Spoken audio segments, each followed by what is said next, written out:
दोस्तों मैं हूं राहुल और आप देख रहे हैं मिशन कंपटीशन। तो दोस्तों हमारे चैनल पे आज से स्टार्ट होने जा रहा है Uttar Pradesh public service commission से रिलेटेड प्रैक्टिस सेट, जिसका एग्जाम है 13 जून को। ठीक है, ध्यान रखें इस बात को, 13 जून को इसका एग्जाम है और इसी से रिलेटेड हमारे चैनल पे आज से प्रैक्टिस सेट स्टार्ट होने जा रहा है। उम्मीद करता हूँ आप लोगों को हमारा ये प्रैक्टिस सेट प्रोवाइड किया जा रहा है वो पसंद आएगा।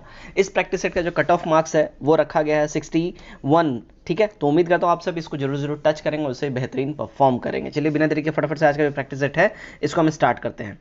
फर्स्ट हमारा क्वेश्चन देखिए, ऋग्वेद काल में निष्क किस अंग का आभूषण था? ठीक है, फटाफट से इसका आंसर करें। ऋग्वेद काल में निष्क किस अंग का आभूषण था? ध्यान रखें इस बात का। तो ये जो आभूषण था ये गले का आभूषण था। ठीक है, गले का जो आभूषण, उस समय में जो औरतें जो गले में जो आभूषण जिसको पहना करती थी उसको निष्क कहा जाता था। ठीक है, क्वेश्चन नंबर 2 देखते हैं, भारत में आस्तिक और नास्तिक संप्रदाय में कौन सा विभेद लक्षण है? तो भारत में जो आस्तिक और नास्तिक संप्रदाय है इनमें जो विभेद है, जो डिफरेंस है वो है, देखिए वेदों और प्रामाणिकताओं में आस्था को लेकर है। ठीक है, सी हमारा यहाँ पे बिल्कुल ही सही हो जाएगा। नेक्स्ट की ओर बढ़ते हैं, क्वेश्चन नंबर 3, प्राचीन भारत में निशाका से जाने जाते थे कौन?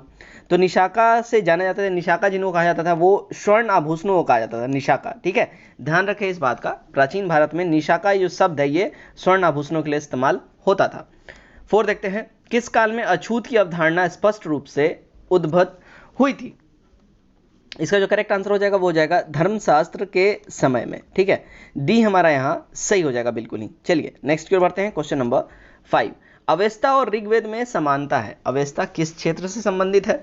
देखिए अवेस्ता की अगर हम बात करें, ये जो संबंधित है ना, ये जिस क्षेत्र से संबंधित है वो है ईरान से। ठीक है, तो अवेस्ता और ऋग्वेद में जो समानता है, अवेस्ता और ऋग्वेद में ये तो समानता है, दोनों के दोनों वेदे हैं, और अवेस्ता जिस क्षेत्र से रिलेटेड है वो ईरान से, ये ईरान का एक तरीके से आप इसको पवित्र मतलब वेद बोल सकते हैं अवेस्ता को। ठीक है, चलिए तो बी यहाँ हमारा बिल्कुल ही सही हो जाएगा। नेक्स्ट क्वेश्चन की ओर बढ़ते हैं, क्वेश्चन नंबर 6 में क्या बोला जा रहा है? देखिए यज्ञ संबंधी विधि विधानों का पता चलता है किस वेद से? ये पता चलता है इसका, तो इसका जो पता चलता है, ध्यान रखें, यजुर्वेद में यज्ञ संबंधी जितने विधि विधान है इनका उल्लेख जो है हमें यजुर्वेद में ही मिलता है। डी हमारे क्वेश्चन की ओर बढ़ते हैं हम, क्वेश्चन नंबर 7, हड़प्पा का उत्खनन करने वाला प्रथम पुरातत्वविद जो इसके महत्व को नहीं समझ पाया वो कौन था? देखिए वो जो था ना, आप उसको बोल सकते हैं एक तरीके से वो उसका बैड लक था या अभागा टाइप बोल सकते हो उसको, तो वो थे ए कनिंघम। ये जो है इन्होंने इसका खुदाई तो करा, लेकिन मतलब ये एक्चुअली है क्या, कितना इंपॉर्टेंट है, वो इस चीज़ को नहीं समझ पाए थे। तो खुदाई तो इन्होंने की थी लेकिन इसके महत्व को नहीं समझ पाए थे, उनका नाम है ए कनिंघम। ठीक है, ए हमारा करेक्ट हो जाएगा। 8 देखते हैं, निम्न मुस्लिम बादशाहों में से किस एक ने मूल्य नियंत्रण पद्धति को पहली बार लागू किया था? तो मूल नियंत्रण पद्धति को पहली बार जिसने लागू किया था वो था अलाउद्दीन खिलजी ने। इसने अपने शासन के टाइम में बहुत ही बेहतरीन डिसीजंस लिए और इसके शासन को जो है ना, मतलब एडमिनिस्ट्रेशन के लिहाज से बहुत ही बेहतरीन एरा कहा जाता है। ए हमारा यहाँ सही हो जाएगा। आगे बढ़ते हैं, क्वेश्चन नंबर 9, बाजार विनिमय प्रणाली किसके द्वारा आरंभ की गई थी? तो ये जो प्रणाली है ये स्टार्ट किया गया था, ध्यान रखें इस बात का, अलाउद्दीन खिलजी के द्वारा ही ये स्टार्ट किया गया था। ऊपर आपने क्वेश्चन जो पढ़ा है देखिए, बाजार नियंत्रण किस मुस्लिम बादशाह ने एक ने मूल्य नियंत्रण पद्धति को लागू किया, तो वो अलाउद्दीन खिलजी थे। और अभी फिर से आपने यहाँ ध्यान दिया कि बाजार विनिमय प्रणाली भी अलाउद्दीन खिलजी द्वारा ही लाया गया था। तो मैंने जैसे आपको पहले बताया है कि इसके द्वारा एडमिनिस्ट्रेशन के लेवल कामों में जो है बहुत ही बेहतरीन सुधार किए गए थे, बहुत अच्छे अच्छे इसके द्वारा काम किए गए थे, इसलिए इसके एरा को एडमिनिस्ट्रेशन के लिहाज से बहुत ही बेहतरीन एरा कहा जाता है हमारे हिस्टोरियंस के द्वारा। 10 देखते हैं, निम्नलिखित में से किस शासक ने दीवाने अमीर कोही विभाग की स्थापना की? तो दीवाने कोही अमीर विभाग की स्थापना जो है, देखिए बलबन हो गया, अलाउद्दीन खिलजी हो गया, उसके बाद देखते हैं मोहम्मद बिन तुगलक और फिरोज शाह तुगलक। तो इनमें से जो है ध्यान रखें, दीवाने कोही विभाग की जो स्थापना है मोहम्मद बिन तुगलक ने करा था। सी हमारा सही हो जाएगा। 11 नंबर देखते हैं, दिल्ली से दौलताबाद राजधानी के स्थानांतरण का आदेश किसने दिया था? तो ये जो आदेश दिया था ये ध्यान रखें सुल्तान मोहम्मद बिन तुगलक ने दिया था। डी हमारा सही हो जाएगा, इसने ही दिल्ली से दौलताबाद जो है अपनी राजधानी ट्रांसफर कर दी थी, शिफ्ट कर दी थी। 12 नंबर देखते हैं, पुराणों का अध्ययन करने वाला प्रथम मुसलमान कौन था? तो पुराणों का अध्ययन करने वाला प्रथम मुस्लिम की बात करें तो वो था अल बरूनी। ठीक है, सी करेक्ट हो जाएगा। आगे बढ़ते हैं, क्वेश्चन नंबर 13, निम्नलिखित में से किसने 1857 के विद्रोह को एक षड्यंत्र की संज्ञा दी? तो 1857 के विद्रोह को जिसने षड्यंत्र की संज्ञा दी वो थे सर जेम्स आउटरम एवं डब्ल्यू टेलर। ए हमारा यहाँ करेक्ट हो जाएगा। ये दोनों हिस्टोरियंस हैं और इनके द्वारा जो है 1857 का जो विद्रोह है एक षड्यंत्र था। ठीक है, प्री प्लान था इनके हिसाब से, मतलब वो अचानक हुआ चीज़ नहीं था, वो उसको पहले से प्लान किया गया था। चलिए आगे बढ़ते हैं, 14 देखते हैं। 1857 का जो विद्रोह है उसके दौरान बहादुर शाह ने किसे साहेब आलम बहादुर का खिताब दिया था? तो इसने बहादुर शाह ने जिसे साहेब आलम का खिताब दिया था वो था, ध्यान रखें, उसका नाम बख्त खान था। सी हमारा करेक्ट हो जाएगा। बख्त खान कौन था? आपके लिए छोटा सा होमवर्क है, कमेंट करके आपको जरूर बताना है कि बख्त खान था कौन। ठीक है, चलिए आगे बढ़ते हैं। 15 नंबर, निम्नलिखित में से कौन एक स्वदेशी के समर्थक थे? तो यहाँ जो बात करें स्वदेशी के समर्थकों की, उसमें थे अरविंद घोष थे। ठीक है, ए हमारा यहाँ सही हो जाएगा। आगे बढ़ते हैं क्वेश्चन नंबर 16 की ओर। क्वेश्चन नंबर 16 है, देखिए, स्वदेशी आंदोलन का तत्कालिक कारण क्या था? क्या वो रीजन था जो इमीडिएट इफेक्ट से स्वदेशी आंदोलन जो है वो हुआ? तो उसका जो इमीडिएट इफेक्ट जो था वो ये था कि लॉर्ड कर्जन द्वारा किया गया बंगाल विभाजन, यही था स्वदेशी आंदोलन का तत्कालिक कारण। ठीक है, ये हमारा सही हो जाएगा। आगे बढ़ते हैं, 17 नंबर देखते हैं। द्वितीय विश्व युद्ध के बाद 1946 ईस्वी में कौन भारत आया था? तो 1946 ईस्वी में द्वितीय विश्व युद्ध के बाद जो भारत आया था वो था कैबिनेट मिशन। बी हमारा यहाँ बिल्कुल ही सही हो जाएगा, राइट। चलिए आगे बढ़ते हैं, क्वेश्चन नंबर 18 को देखते हैं। सर स्टेफोर्ड क्रिप्स की योजना में परिकल्पना थी कि द्वितीय विश्व युद्ध के बाद क्या होगा? तो द्वितीय विश्व युद्ध के बाद इनके द्वारा जो परिकल्पना की गई थी वो था कि भारत को डोमिनियन स्टेटस दे देना चाहिए। ठीक है, डी हमारा सही हो जाएगा बिल्कुल ही। आगे बढ़ते हैं, क्वेश्चन नंबर 19 देखते हैं। वेवेल योजना का ठोस परिणाम क्या था? देखिए, वेवेल योजना का जो ठोस परिणाम की अगर हम बात करें, इसमें जो ठोस परिणाम था वो था शिमला सम्मेलन को बुलाया जाना। सी हमारा यहाँ बिल्कुल ही सही हो जाएगा, राइट।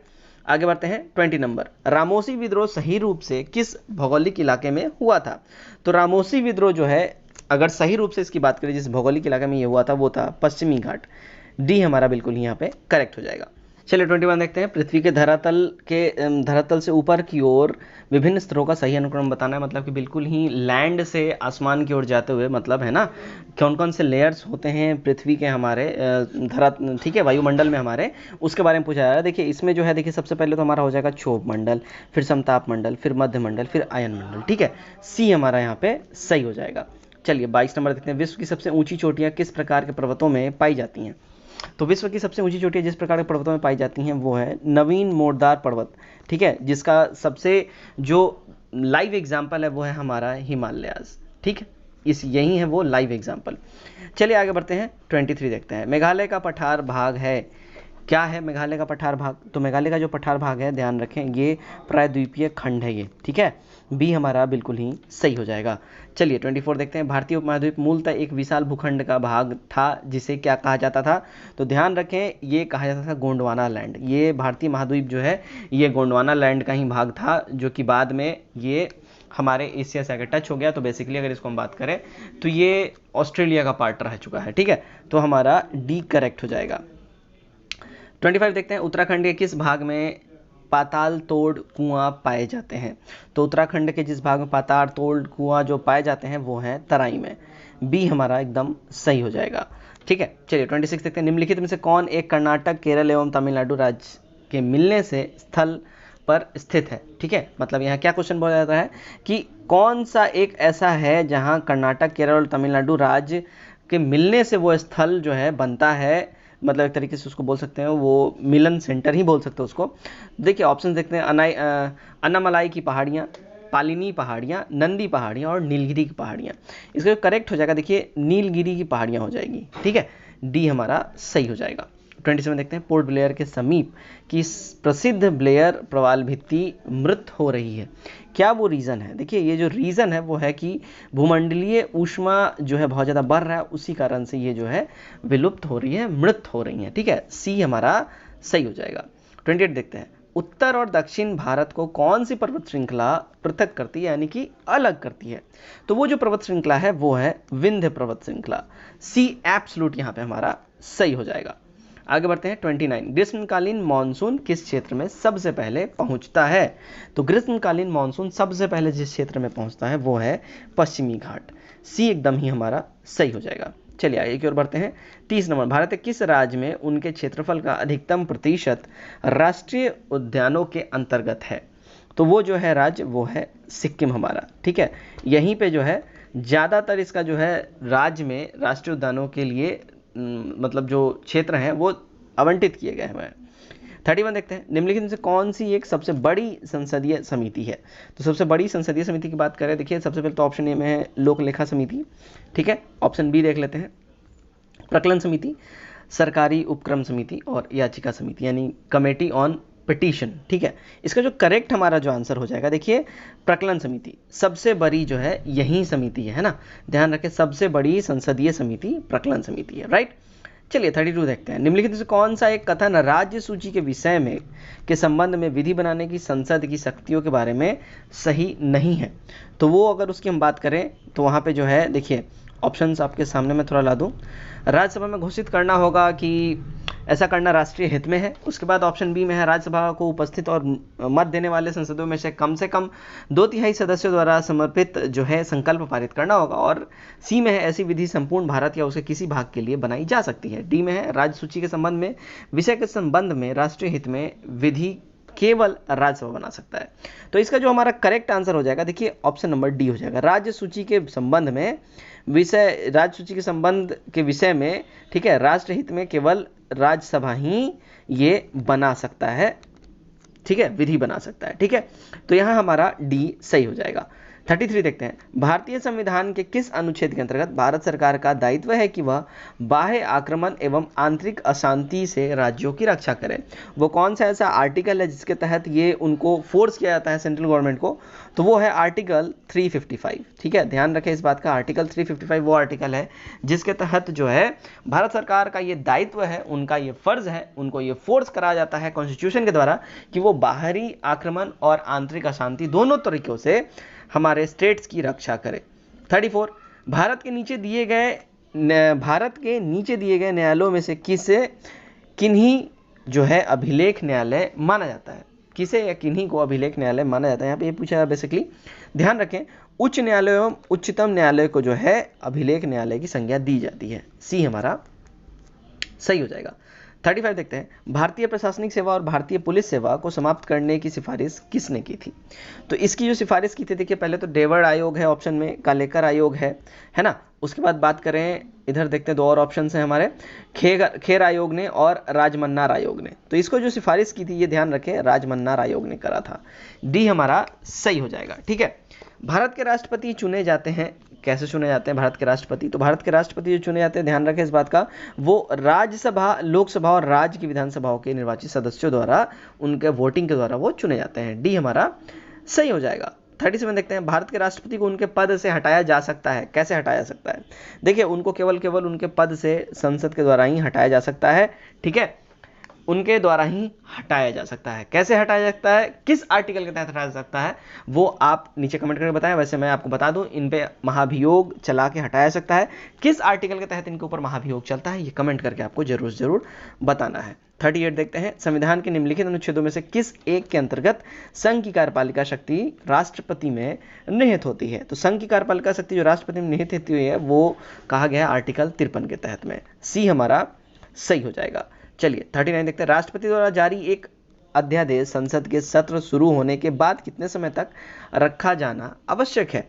तो ये जो है, देखिए बिल्कुल इंपॉर्टेंट है कि 6 वीक्स के अंतर वो जो है वो अध्यादेश वहां पे पेश हो जाना चाहिए संसद में, ठीक है। नेक्स्ट की ओर बढ़ते हैं, क्वेश्चन नंबर 40 में क्या बोला जा रहा है, देखिए 40 में बोला जा रहा है, स्वतंत्र भारत के प्रथम राष्ट्रपति कौन थे भाई, ठीक है, मतलब किस स्टेट से थे, यहाँ पे ये पूछा जा रहा है। ध्यान रखें, वो जो है बिहार से थे। कौन थे भाई, आपको पता तो होना चाहिए, ठीक है।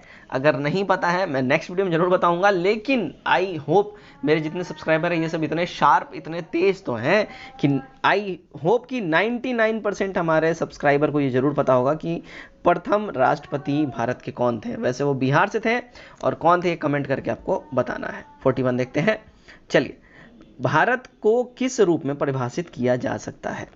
देखिए भारत को और बात करें जो है ना, ये देखिए एक श्रम अधिक्य वाली अर्थव्यवस्था के रूप में परिभाषित किया जा सकता है। बी हमारा सही हो जाएगा बिल्कुल। 42 देखते हैं, चलिए, दीर्घकालीन कृषि ऋण किसके द्वारा प्रदान किया जाता है। तो ये जो है प्रदान किया जाता है, ये ध्यान रखें, भूमि विकास बैंक के द्वारा प्रदान किया जाता है। सी एब्सोल्यूट यहाँ करेक्ट हो जाएगा। 43, कैशलेस लेन देन को बढ़ावा देने के लिए भारत सरकार द्वारा किस समिति का गठन किया गया। तो कैशलेस लेन देन को बढ़ावा देने के लिए भारत सरकार द्वारा जिस समिति का गठन किया गया वो था नीरज कुमार गुप्ता समिति। डी करेक्ट हो जाएगा हमारा, राइट।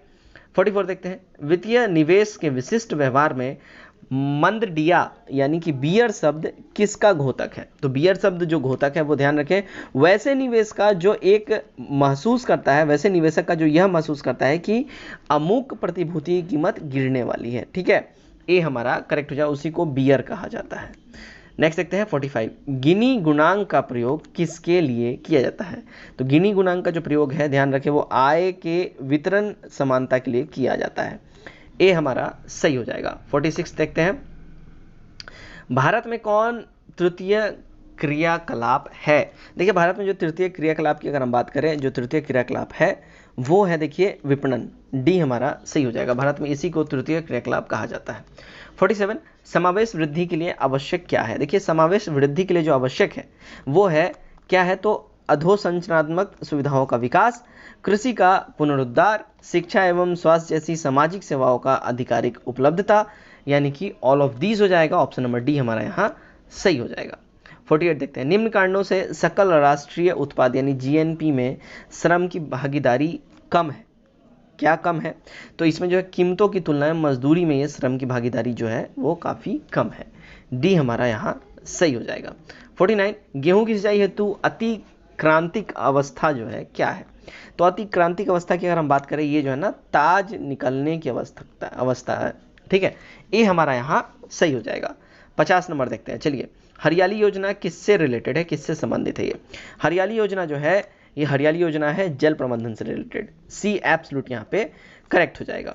नेक्स्ट देखते हैं 51, एक कर्ण समान चाल से चल रहा है लेकिन उसकी दिशा लगातार बदल रही है, कर्ण का पथ क्या होगा? देखिए कर्ण का जो पथ होगा देखिए दीर्घवृत्त हो जाएगा, या तो फिर परवलयाकर हो जाएगा, वित्तीय हो जाएगा, या रेखीय हो जाएगा। तो इसका करेक्ट आंसर हो जाएगा देखिए वित्तीय हो जाएगा। ठीक है, सी हमारा सही हो जाएगा। 52 देखते हैं, एक तांबे की डिस्क में केंद्र में एक गोलाकार छिद्र है, जब तांबे की डिस्क को गर्म किया जाता है तो छिद्र का व्यास क्या होगा? घटेगा या बढ़ेगा?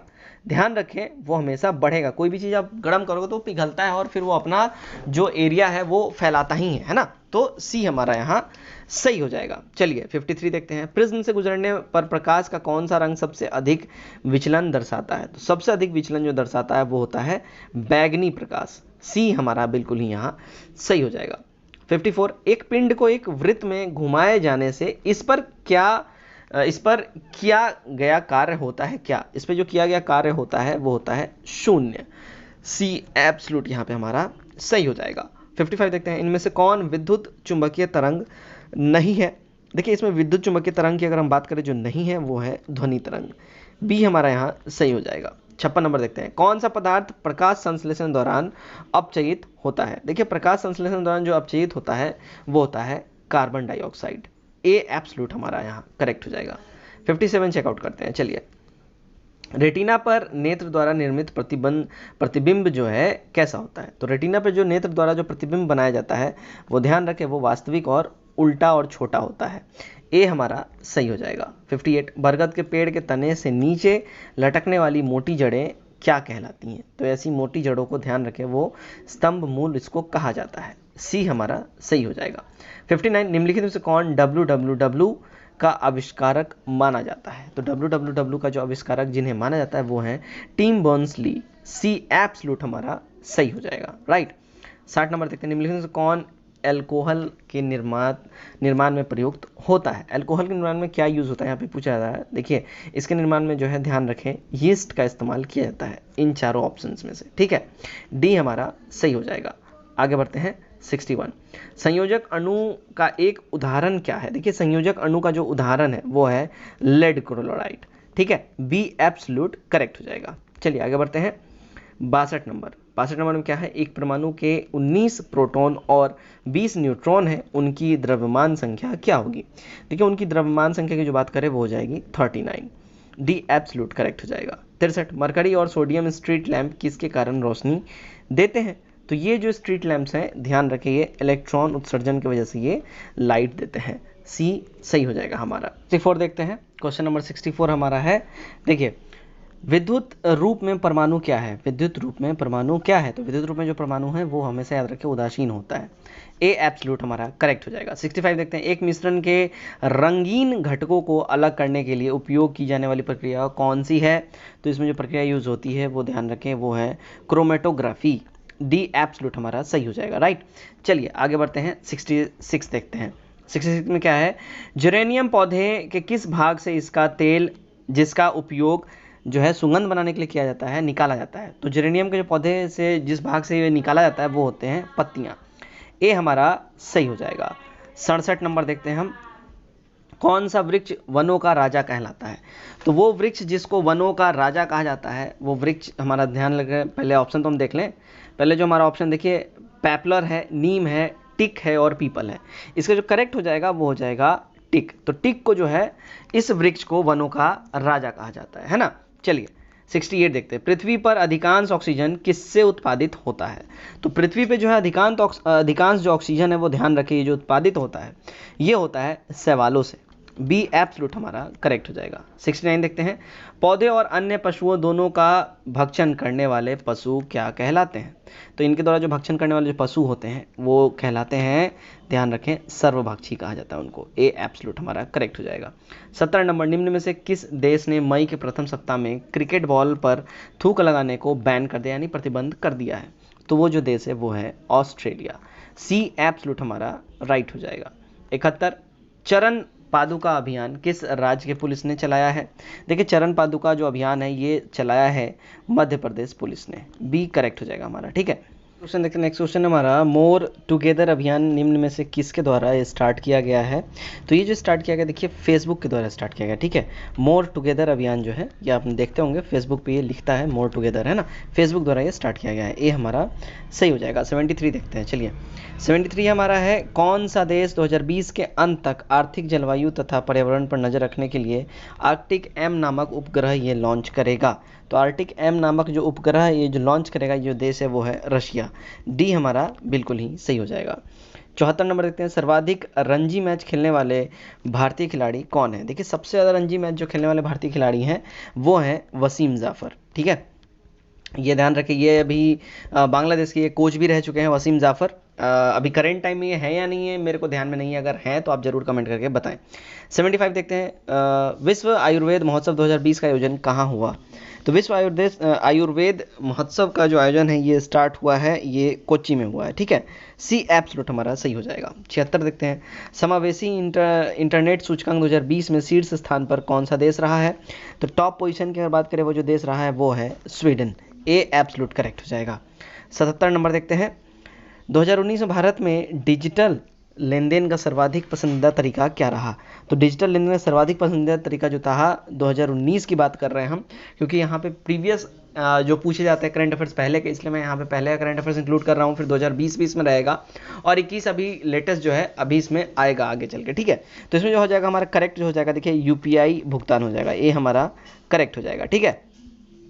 चलिए आगे बढ़ते हैं, नेक्स्ट हमारा 78, प्रसार भारती के पुराने टीवी प्रोग्राम दिखाने के लिए कौन सा नया चैनल लॉन्च किया गया है? तो वो जो नया लॉन्च किया गया चैनल है उसका नाम है डीडी रेट्रो। ए एब्सोल्यूट करेक्ट हो जाएगा। 79 देखते हैं, फोर्ब्स द्वारा हाल ही में जारी यंगेस्ट बिलियनर्स की सूची में टॉप पोजीशन पर शीर्ष स्थान पर कौन है? तो शीर्ष स्थान की बात करें वो है काइली जेनर। ए हमारा करेक्ट हो जाएगा।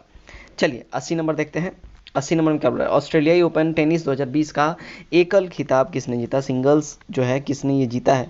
तो सिंगल्स का जो खिताब जीता है वो जीता गया है देखिए नोवाक जोकोविच के द्वारा जीता गया है। डी हमारा बिल्कुल ही सही हो जाएगा, ये 2020 की बात हो रही है ना। 81 देखते हैं, निम्न में से किसने सुरक्षा ग्रेड अभियान शुरू किया है? तो सुरक्षा ग्रेड अभियान का जो स्टार्ट हुआ है वो करा है भारतीय स्टेट बैंक ने यानी कि SBI ने, ठीक है। ए हमारा सही हो जाएगा। 82 नंबर देखते हैं, दुनिया का सर्वाधिक उम्रदराज व्यक्ति बॉब वेटन किस देश के हैं? तो ये बॉब वेटन जो हैं ध्यान रखें ये ब्रिटेन के हैं, ठीक है। ये सबसे ज़्यादा दुनिया के सबसे ज़्यादा ये जो हैं वृद्ध व्यक्तियों में से एक हैं। चलिए नेक्स्ट देखते हैं 83 में क्या है देखिए, विश्व बौद्धिक संपदा सूचकांक 2020 में भारत की रैंकिंग कितनी है? तो भारत की अगर रैंकिंग की हम बात करें तो भारत की जो रैंकिंग है ध्यान रखें वो है 40। ये 2020 की बात हो रही है, विश्व बौद्धिक सूचकांक 2020 में रैंकिंग पूछी जा रही है, ठीक है। 40वें नंबर पे था। 84, 65वें फिल्म फेयर पुरस्कार 2020 का वितरण कहाँ किया गया है? तो इसका जो वितरण जो किया गया, ध्यान रखें इस बात का, ये गुवाहाटी में किया गया। डी हमारा बिल्कुल ही सही हो जाएगा। विश्व का पहला सीएनजी पोर्ट टर्मिनल कहाँ स्थापित होगा? तो विश्व का पहला सीएनजी पोर्ट टर्मिनल जो है ये भावनगर में स्थापित होगा। बी सही हो जाएगा। 86 नवंबर 2019 में PSLV C47 से निम्न में से किस उपग्रह को लॉन्च किया गया है? तो इससे जो है कार्टोसैट 3 को लॉन्च किया गया है। सी यहाँ हमारा बिल्कुल ही करेक्ट हो जाएगा। 87 27 नवंबर 2019 को प्रक्षेपित PSLV C47 के जरिए किस देश ने 13 नैनो सैटेलाइट को भी प्रक्षेपित किया? तो वो जो देश था वो ध्यान रखें, अमेरिका का जो है ना 13 नैनो सैटेलाइट को भी प्रक्षेपित किया गया PSLV C47 के द्वारा। 88 देख लेते हैं। चलिए, भारत अमेरिका के बीच पहला संयुक्त त्रिसेन मानवीय सहायता आपदा राहत यानी HDR अभ्यास टाइगर ट्रम्प नवंबर 2019 में कहाँ ये संपन्न हुआ? तो इसका जो समापन हुआ है वो विशाखापट्टनम में हुआ है। बी हमारा सही हो जाएगा। 89 देखते हैं, भारत का कौन सा स्टेडियम विश्व स्मारक निगरानी सूची 2020 में शामिल किया गया है? तो इसको जो शामिल किया गया है, ध्यान रखें इस बात का, सरदार पटेल स्टेडियम को, अहमदाबाद को, इसको शामिल किया गया है। ए हमारा सही हो जाएगा। 90 नंबर देखते हैं, नोबेल पुरस्कार की स्थापना कब हुई थी? देखिए, नोबेल पुरस्कार की स्थापना की अगर बात करें तो ध्यान रखें ये जो हुआ था, कब हुआ था? ये हुआ था 1901 में, ठीक है, अल्फ्रेड नोबेल के याद में। 91 देखते हैं, विश्व का पहला परमाणु बिजली घर किस देश द्वारा स्थापित किया गया? तो विश्व का पहला परमाणु बिजली घर ये जो स्थापित किया गया था ये रशिया के द्वारा स्थापित किया गया था, तभी ये सोवियत संघ हुआ करता था। बी हमारा सही हो जाएगा। 92 भारत की प्रथम महिला राष्ट्रपति किस राज्य से थी? तो भारत की पहला महिला राष्ट्रपति जो है ये जो है ध्यान रखिए राजस्थान से थी। डी हमारा करेक्ट हो जाएगा। नेक्स्ट क्वेश्चन देखते हैं, क्वेश्चन नंबर 94, जून 1984 में स्वर्ण मंदिर से सिख उग्रवादियों को निकालने के लिए भारतीय सेना द्वारा कौन सा अभियान चलाया गया था? तो भारतीय सेना द्वारा जो है ऑपरेशन ब्लू स्टार नामक ये अभियान चलाया गया था। बी हमारा सही हो जाएगा। 95 बिहार में सर्वाधिक लोकप्रिय किस सिलसिले का या सूफी संप्रदाय को मिला है? सबसे ज़्यादा लोकप्रियता जो है किस सिलसिले या सूफी संप्रदाय को मिला है बिहार में? तो वो जो है वो फिरदौसी संप्रदाय है। ए हमारा सही हो जाएगा। 96 मैथिली भाषा को भारतीय संविधान की 8वीं अनुसूची में किस वर्ष सम्मिलित किया गया? तो भारतीय सूची के 8वीं भारतीय संविधान की 8वीं अनुसूची में जो है ना मैथिली भाषा को जब सम्मिलित किया गया, वो सम्मिलित किया गया था 2003 में। सी हमारा सही हो जाएगा। ठीक, 97 देखते हैं, अशोक के सिंह स्तंभ कहाँ पे ये स्थित है? तो अशोक का जो सिंह स्तंभ है, ध्यान रखें इस बात का, ये वैशाली में स्थित है। सी हमारा यहाँ बिल्कुल ही करेक्ट हो जाएगा। चलिए 98 देखते हैं। 98 में क्या बोला जा रहा था कि बिहार के सभी 38 जिले संपूर्ण सशक्ता अभियान के अंतर्गत कब लाए गए? तो ये जो लाया गया था, देखिए ये लाया गया था साल 2002 से। सी हमारा बिल्कुल ही सही हो जाएगा, राइट। चलिए 99 देखते हैं, भारत का वो प्रथम राज्य जिसने भूमि सुधार कानून बनाया? तो भारत का वो जो प्रथम राज्य था जिसने भूमि सुधार कानून बनाया, वो राज्य था, याद रखें, बिहार। सी एब्सोल्यूट हमारा करेक्ट हो जाएगा, राइट। आज का हमारा आखिरी क्वेश्चन देखते हैं, अंतरिक्ष में प्रथम जो पुष्पित पुष्प है वो कौन सा है? प्रथम पुष्पित पुष्प की बात की जा रही है अंतरिक्ष का, वो कौन सा है? ध्यान रखें वो जो है जिनिया था, ठीक है। ए यहाँ पे हमारा एब्सोल्यूट करेक्ट हो जाएगा। जिनिया जो है वो अंतरिक्ष का प्रथम पुष्पित पुष्प है, ठीक है। ए हमारा यहाँ एब्सोल्यूट करेक्ट हो जाएगा। तो फ्रेंड्स, ये था हमारा Uttar Pradesh public service commission से रिलेटेड पहला प्रैक्टिस सेट। उम्मीद करता हूँ प्रैक्टिस सेट पसंद आया होगा आप लोगों को। इसका जो कट ऑफ था 61, आपने इसको पार किया होगा। कमेंट करके आप सब जरूर बताएं कि आपको ये प्रैक्टिस सेट कैसा लगा, और शेयर करना बिल्कुल भी ना भूलें। तो आज की इस वीडियो में बस इतना ही। Till then take care, bye bye and God bless you all.